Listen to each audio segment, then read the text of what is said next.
Hello everyone, welcome to this session. बच्चों, ये एक छोटा सा सेशन सिर्फ आपको एक इम्पोर्टेंट गाइडेंस देने के लिए है। आप लोग जानते हैं बच्चों, एएलपी एक ऐसा एग्जाम है जो कि साल भर साल अब आने में लगा हुआ है और वैकेंसी जो है वो अब पहले से भी ज़्यादा आने वाली है। सुनने में तो यही आया है। तो अभी आपका एएलपी का CBT 1 निपटा है 2025 वाले का। अगर हम 2025 की बात करें तो 2025 का अभी आपने CBT 1 दिया हुआ है, ठीक है। अब इसका CBT 2 होना है, ठीक है ना, समझ आ रही बात। और इधर ही अगर हम बात करें तो ALP 2026 भी जो है आपके लाइनअप में है, जो कि सुनने में आया है कि इससे भी ज्यादा इंपॉर्टेंट होने वाला है। मतलब वैकेंसीज जो है वो अच्छी ज्यादा आने वाली है, तो जिसके लिए इंपॉर्टेंस है कि अभी CBT 1 भी होना है।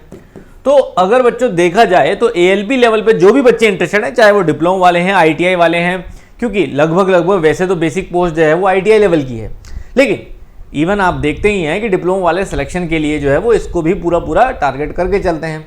तो उन सभी बच्चों के लिए मैं कहूँगा, चाहे वो आप ITI के हैं या डिप्लोमा के हैं, आपको अपना CBT 1 का कंटेंट तो हर समय तैयार रखना है बच्चों। मतलब CBT 1 के लिए तो आप ऑल टाइम तैयार रहने ही चाहिए कि आप अच्छा फोकस करके रखें।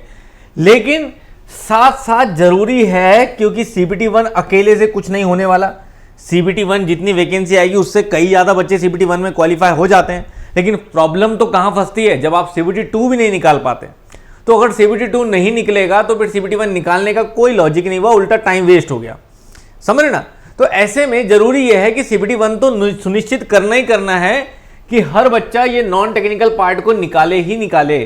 क्योंकि अगर आप पॉलिटेक्निक के हैं तो आप RRB जैसा एग्जाम भी देंगे, अगर आप ITI के हैं तो आप अदर स्टेट या अदर एग्जाम भी देंगे, है ना। तो वहां पे भी ये नॉन टेक्निकल पार्ट जो है वो इंपॉर्टेंट होता ही होता है। तो ये तो आपको मैं कहूंगा कि हर समय तैयार रखना ही रखना है, लेकिन CBT 2 की तैयारी बच्चों कुछ उस तरह रखनी होती है कि इसको रेगुलर रटना नहीं होता है या रेगुलर प्रैक्टिस में रखने की जरूरत नहीं है।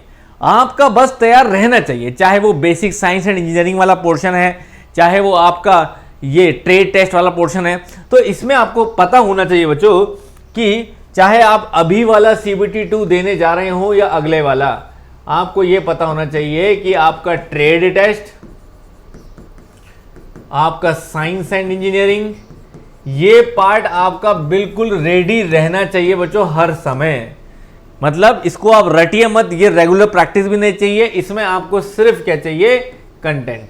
आपका कंटेंट रेडी होना चाहिए, क्योंकि अगर आपका कंटेंट रेडी है तो आप आराम से 20 डेज में भी इसको कवर कर लोगे। 20 डेज इजी कवर, अगर कंटेंट रेडी है तो। अगर कंटेंट रेडी नहीं है तो फिर वो 20 डेज भी बहुत ज़्यादा मुश्किल है, लेकिन अगर कंटेंट रेडी है तो 20 डेज इजी कवर आप कर सकते हो मात्र 20 दिन में भी, बहुत आसानी से, ठीक है ना। तो ऐसे में अगर ट्रेड टेस्ट की बात करूँ तो आप सबको पता है इसमें अलग अलग ट्रेड होते हैं, जिसमें अगर हम मैकेनिकल के रिलेटेड बच्चों को देखें तो सबसे ज़्यादा लोग डीजल मैकेनिक चूज़ करते हैं, उसके बाद हीट इंजन चूज़ करते हैं, फिटर चूज़ करते हैं, वेल्डर चूज़ करते हैं। मतलब इस तरह के ट्रेड जो है वो चूज़ करते हैं। और इधर अगर हम बात करें साइंस इंजीनियरिंग, तो ये तो सबके लिए कॉमन ही है। तो बच्चों यहाँ पे एक अच्छा ऑप्शन हमने भी आपको दिया था, क्योंकि आपको पता है कि ये आपको सिर्फ क्वालिफाई करना है। तो अगर देखा जाए तो आपको सिर्फ और सिर्फ 27 मार्क्स चाहिए होते हैं क्वालिफाई करने के लिए, है ना, 27 मार्क्स। और वो 27 मार्क्स आपके बहुत आसानी से आ जाते हैं, चाहे आप किसी भी ट्रेड के हों। तो उसके लिए बच्चों हमने स्पेशली डीजल मैकेनिक के लिए एक बहुत बेहतरीन कोर्स दिया था, जिसका जब हमने सिर्फ उसका आधा भी कराया था तो भी बच्चों ने क्वालिफाई कर दिया था। लेकिन अब जो कोर्स है वो उसका पूरा वर्जन है, और वो पूरा वर्जन आपको make it easy mechanical app में जब जाते हैं आप, तो आपको न्यू कोर्सेज के अंदर मिल जाता है। Make it easy mechanical app में न्यू कोर्सेज के अंदर मिल जाता है RRB ALP CBT 2 trade test course नाम से डीजल मैकेनिक। वहां अगर आप देखोगे तो डीजल मैकेनिक लेक्चर्स बिल्कुल चैप्टर वाइज है बच्चों, जिनकी चैप्टर से आपके क्वेश्चन आते हैं। मतलब अगर 70 मार्क्स का है, 75 मार्क्स का है आपका, तो हैंड एंड पावर टूल्स के सारे सेशन है, जिसमें से क्वेश्चन बनेगा ही बनेगा। कंफर्म आपके 5-6 मार्क्स यहीं से आएंगे, 5-7 मार्क्स। ऐसे ही सिस्टम और मेजरमेंट आपका बड़ा इंपॉर्टेंट है, 8-10 मार्क्स यहाँ से आएंगे। अदर टूल्स की बात करें तो 3 मार्क्स यहाँ से आएंगे। इंट्रोडक्शन टू इंजन की बात करें तो आपके 4 मार्क्स यहाँ से आएंगे। डीजल इंजन कंपोनेंट्स की बात करें तो 3 मार्क्स यहाँ से आएंगे। कूलिंग सिस्टम की बात करें तो 2 मार्क्स यहाँ से और 3 मार्क्स। ऐसे करके बच्चों आराम से आपका यू हवा में क्वालिफाई होता है। और हर बच्चा अगर ये सिर्फ कोर्स भी करता है तो बहुत ज़्यादा चांसेस हैं कि वो 50 प्लस तो आराम से ले आएगा। और बच्चे लाए भी हैं, लोगों ने 60 मार्क्स भी लाए हैं इस तरह के कोर्सेज से। तो बच्चों मेन बात है कि मैंने वही कहा, आपको कंटेंट रेडी रखना है अपना, इसमें लेक्चर्स भी हैं, उनके नोट्स भी हैं, आप आराम से पढ़ सकते हो। और ये बात मैं आज आपको इसलिए बता रहा हूँ क्योंकि अगर आप ITI स्टूडेंट्स हैं या डिप्लोमा स्टूडेंट्स हैं, कोर्स जो है वो इंग्लिश और हिंदी दोनों में है। मतलब जो भी लाइन यहाँ लिखी गई है, पढ़ाया गया है, वो डुअल लैंग्वेज में है मोस्टली। कोई एक आधा लेक्चर हो सकते हैं जो ज़्यादा इंग्लिश या ज़्यादा हिंदी हो गए होंगे, नहीं तो आप जो भी देखोगे वो इसमें डुअल लैंग्वेज में आपको नज़र आएगा। और ये बात मैं आज इसलिए बता रहा हूँ क्योंकि मंडे से इसमें डेडिकेटेड MCQ जो हैं वो भी स्टार्ट हैं, डीजल मैकेनिक के डेडिकेटेड MCQ। तो जो ऐसे वाले पोर्शन होते हैं जैसे जनरल इलेक्ट्रिकल है ना, वो वाले पोर्शन भी इसमें MCQ में कवर होंगे चैप्टर वाइज। तो अगर आप रेगुलर डेली MCQ करना चाहते हैं बच्चों, तो बहुत आसानी से इसमें MCQ आप कर सकते हैं मेरे साथ मंडे से। तो देरी मत कीजिए बच्चों, अपने इस मार्क्स को सुनिश्चित कीजिए। बहुत कम एफर्ट में आराम से आपको ये टेंशन खत्म हो जाएगी कि मेरा क्वालिफाई कैसे होगा, ये आपको क्लियर हो जाएगी। भैया इतना पढ़ के मैं आराम से ये तो क्वालिफाई कर दूंगा, अब मैं साइंस एंड इंजीनियरिंग और बाकी चीज़ों में फोकस करता हूँ।